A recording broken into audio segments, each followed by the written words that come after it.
In today's video, I'm going to show you some of the differences between the stabilization methods in DaVinci Resolve. So let's say, for example, I've got a clip just here, and this is, so as I play the clip, you can see it is just a little bit jerky and could do some improvements with stabilization. So select the clip, go to the right-hand side, and one of the options here is stabilization.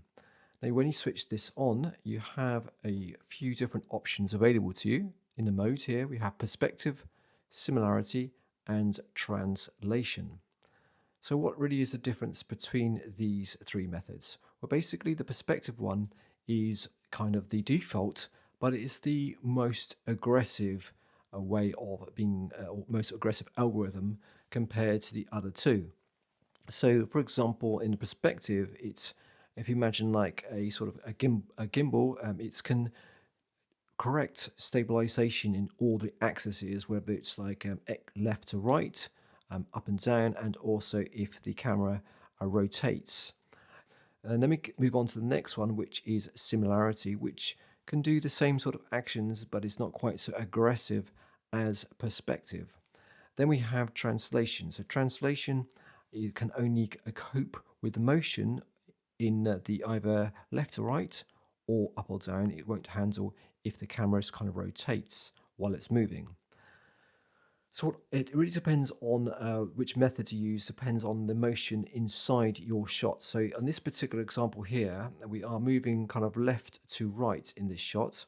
So this would be a good candidate for translation versus perspective. So if I have a look, or show you what happens when we choose perspective, and let's just click this guy, and sometimes you'll find it's grayed out. So what happens, you just need to change to a different method and then change back and then hit stabilize, and then it's already done that. And let's just play that, and you can see that as we play it, it's kind of like a little bit strange. So it's trying to overcompensate for the motion, and it's end up kind of got this weird sort of almost, I don't know, jello effect or something like that. It's not very nice at all.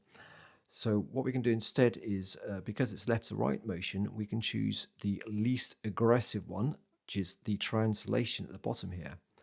And I'm just going to ramp the smooth up, which is already here, and hit stabilize. So every time you change one of the parameters, you just need to hit stabilize. Let it do its thing, and let's go back and then hit play. And you can see that the it's definitely much more smoother than it was compared to perspective. So it very much depends on the clip which method is going to work both. If you're not really sure which of the three to use, whether translation or perspective, for example, then the easiest way is just literally just try all the three in turn, and then you can just visually see which is best.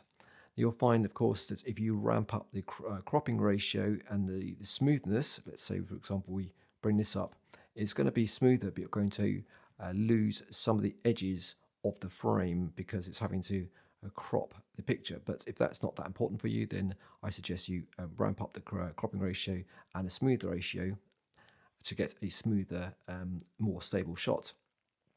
So I'm going to now try to give you an example of a shot that works better with perspective. So in this particular shot, although we are kind of moving in a left-right direction, the camera is a little bit rotating on itself as well. So I'm just going to show you by doing a stabilization on translation.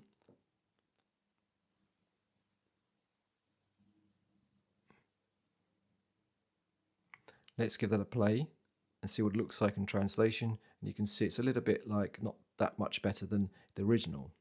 So we're going to now change to a perspective. Do stabilize again. Let's analyze the clip.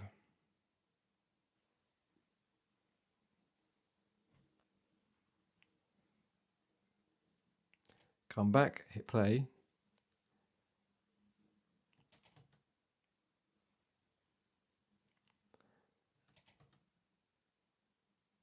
And there's one other option available to you, which is camera lock. Now this actually is very good for doing static shots. In this particular shot, notice that the camera kind of wanders around slightly in this shot. So this is a perfect candidate for locking with the camera lock feature.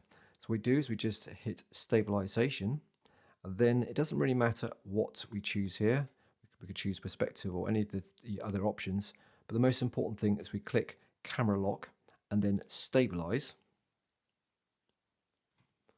It will crop in slightly, but now I play it, you can see that it's almost perfectly locked the camera in a lovely static shot and got rid of the kind of motion that was unintended with the camera being handheld.